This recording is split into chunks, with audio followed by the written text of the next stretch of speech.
Un cours en miracle, Fondation for Inner Peace, édition Octave. Je lis du texte, chapitre 8, section 4 et leçon 58. Section 4. Le don de la liberté. Si la volonté de Dieu pour toi est la paix et la joie complète, et si tu ne ressens pas uniquement cela, ce doit être que tu refuses de reconnaître sa volonté. Sa volonté ne vacille pas, étant à jamais inchangeable. Quand tu n'es pas en paix, ça ne peut être que parce que tu ne crois pas que tu es en lui. Or, il est tout en tous. Sa paix est complète et tu dois y être inclus. Ses lois te gouvernent parce qu'elles gouvernent tout. Tu ne peux pas t'exempter de ses lois, bien que tu puisses leur désobéir.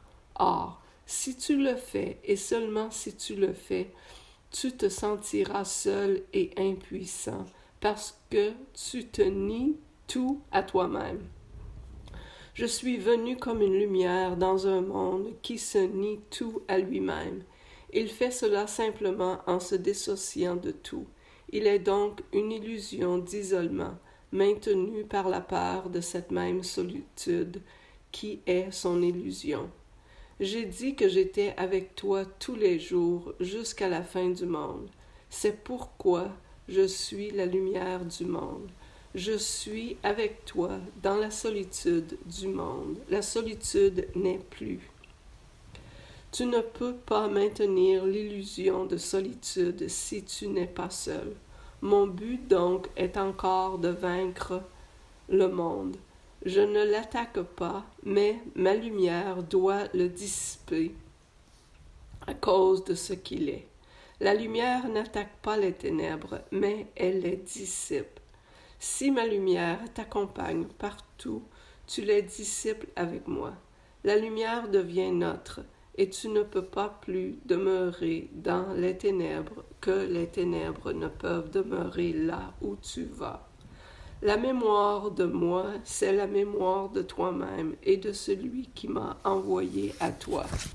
Tu étais dans les ténèbres jusqu'à ce que la volonté de Dieu fût faite complètement par n'importe quelle partie de la finalité. Quand cela fut fait, elle était accomplie parfaitement par tous. Comment autrement pourrait-elle être parfaitement accomplie? Ma mission était simplement d'unir la volonté de la finalité à la volonté du Père, en ayant moi-même conscience de la volonté du Père. C'est cette conscience que je suis venu te donner, et la difficulté que tu as à l'accepter est le problème de ce monde. Le salut est de le dissiper, et en ce sens, je suis le salut du monde. Le monde doit donc me mépriser et me rejeter, parce que le monde est la croyance que l'amour est impossible. Si tu acceptes le fait que je suis avec toi, tu nies le monde et tu acceptes Dieu. Ma volonté est la sienne, et ta décision de m'entendre est la décision d'entendre sa voix et de demeurer en sa volonté. Comme Dieu m'a envoyé à toi, ainsi je t'enverrai aux autres, et j'irai à eux avec toi, afin que nous puissions leur enseigner la paix et l'union. Ne penses-tu pas que le monde a besoin de paix autant que toi? Ne veux-tu pas la lui donner autant que tu veux la recevoir? Car sinon tu ne la recevras pas. Si tu veux l'avoir de moi, tu dois la donner. La guérison ne vient de personne d'autre. Tu dois accepter d'être guidé de l'intérieur. Tu dois vouloir être guidé, ou bien cela ne signifiera pas rien pour toi. C'est pourquoi la guérison est une entreprise qui repose sur la collaboration. Je peux te dire quoi faire, mais tu dois collaborer en croyant que je connais ce que tu devrais faire. Alors, seulement ton esprit choisira de me suivre. Sans ce choix, tu ne pourrais pas être guéri parce que tu auras décidé de rejeter la guérison. Et ce rejet de ma décision pour toi rend la guérison impossible. La guérison reflète notre volonté conjointe. Cela devient évident quand tu considères à quoi sert la guérison. La guérison est la façon dont la séparation est vaincue. La séparation est vaincue par l'union. Elle ne peut pas être vaincue en se séparant. La décision de s'unir doit être sans équivoque, sinon l'esprit lui-même est divisé et non entier.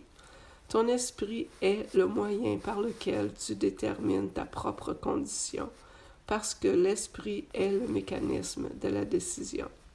C'est le pouvoir par lequel tu te sépares ou te joins, et ressens conséquemment la douleur ou la joie. Ma décision ne peut pas vaincre la tienne, parce que la tienne est aussi puissante que la mienne. Si elle ne l'était pas, le Fils de Dieu serait inégaux. Toutes choses sont possibles par notre décision conjointe, mais la mienne, seule, ne peut pas t'aider. Ta volonté est aussi libre que la mienne, et Dieu lui-même n'irait pas à son encontre. Je ne peux pas vouloir ce que Dieu ne veut pas. Je peux offrir ma force pour rendre la tienne invisible, mais je ne peux pas m'opposer à ta décision sans lui faire concurrence et violer ainsi la volonté de Dieu pour toi. Rien de ce que Dieu a créé ne peut s'opposer à ta décision, comme rien de ce que Dieu a créé ne peut s'opposer à sa volonté. Dieu a donné à ta volonté sa puissance, et je ne peux pas la reconnaître en l'honneur de la sienne. Si tu veux être comme moi, je t'aiderai, connaissant que nous sommes pareils. Si tu veux être différent, j'attendrai jusqu'à ce que tu changes d'esprit. Je peux t'enseigner, mais toi seul peux choisir d'écouter mon enseignement. Comment pourrait-il en être autrement, si le royaume de Dieu est liberté? Ta liberté ne peut pas être apprise par la tyrannie de quelque sorte que ce soit.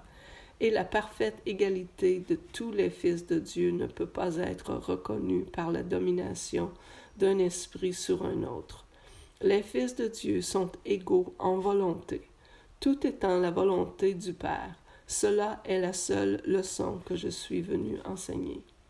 Si ta volonté n'était pas la mienne, elle ne serait pas celle de notre Père. Cela signifierait que tu as emprisonné la tienne et que tu ne l'as pas laissée être libre. De moi-même, je ne peux rien faire, parce que de toi-même tu n'es rien. Je ne suis rien sans le Père, et tu n'es rien sans moi, parce qu'en niant le Père, tu te nies toi-même. Je me souviendrai toujours de toi, et dans ma mémoire de toi réside ta mémoire de toi-même. Dans notre mémoire l'un de l'autre réside notre mémoire de Dieu. Et dans cette mémoire réside ta liberté, parce que ta liberté est en lui. Joins-toi donc à moi en louange de lui et de toi qui l'as créé. C'est le don de gratitude que nous lui faisons et qu'il partagera avec toutes ses créations, à qui il donne également tout ce qui est accepté pour lui.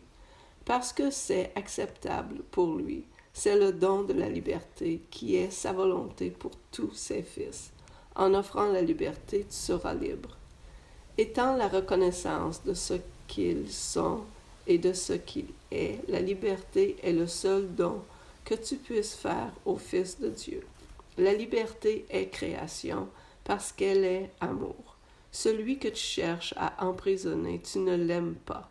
Par conséquent, quand tu cherches à emprisonner qui que ce soit, y compris toi, tu ne l'aimes pas et tu ne peux pas t'identifier à lui.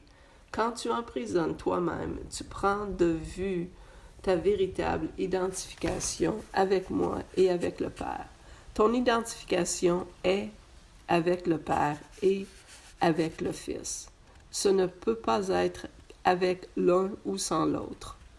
Si tu fais partie de l'un, tu dois faire partie de l'autre, parce qu'ils sont un. La Sainte Trinité est sainte parce qu'elle est une. Si tu t'exclus toi-même de cette union, tu perçois la Sainte Trinité comme séparée. Tu dois y être inclus parce qu'elle est tout. À moins que tu nies prennent ta place et ne remplissent ta fonction comme partie d'elle, la Sainte Trinité est aussi dépouillée que toi. Aucune partie d'elle ne peut être emprisonnée si sa vérité doit être connue. Et maintenant, leçon 58. Les idées suivantes sont à reviser aujourd'hui. Ma sainteté, 1, leçon 36. Ma sainteté enveloppe tout ce que je vois. De ma sainteté vient la perception du monde réel. Ayant pardonné, je ne vois plus moi-même comme coupable. Je ne me vois plus moi-même comme coupable. Je veux accepter l'innocence qui est la vérité à mon sujet. Vue par des yeux qui comprennent, la sainteté du monde est tout ce que je vois, car je ne peux me représenter que les pensées que j'ai sur moi-même. 2. Leçon 37. Ma sainteté bénit le monde. La perception de ma sainteté ne bénit pas que moi seul. Tous ceux et tout ce que je vois dans sa lumière partagent la joie qu'elle m'apporte. Il n'y a rien qui soit à part de cette joie, parce qu'il n'y a rien qui ne partage ma sainteté. Comme je reconnais ma sainteté, ainsi la sainteté du monde se met à briller pour que chacun la voie. Il n'y a rien que ma sainteté ne puisse accomplir. Numéro 338. Leçon 38. Il n'y a rien que ma sainteté ne puisse accomplir. Ma sainteté a un pouvoir illimité de guérir parce qu'elle a un pouvoir illimité de sauver. De quoi dois-je être sauvé sinon des illusions? Et que sont toutes les illusions sinon des idées fausses à mon sujet? Ma sainteté les défait toutes en affirmant la vérité à mon sujet. En présence de ma sainteté, que je partage avec Dieu lui-même, toutes les idoles disparaissent. 4. Leçon 39. Ma sainteté est mon salut. Puisque ma sainteté me sauve de toute culpabilité, reconnaître ma sainteté, c'est reconnaître mon salut. C'est aussi reconnaître le salut du monde. Une fois que j'ai accepté ma sainteté, rien ne peut me faire peur. Et parce que je n'ai pas peur, chacun doit partager ma compréhension, qui est le don de Dieu à moi-même et au monde. 5. Leçon 40. Je suis béni en tant que fils de Dieu. En cela, je revendique tout ce qui est bon et rien que le bon. Je suis béni en tant que fils de Dieu. Toutes les bonnes choses m'appartiennent parce que Dieu me les destinait. Je ne peux subir ni perte, ni privation, ni douleur à cause de qui je suis. Mon Père me soutient, me protège et me dirige en toutes choses. Sa solitude pour moi est infinie et est avec moi à jamais. Je suis éternellement béni comme son Fils. Merci.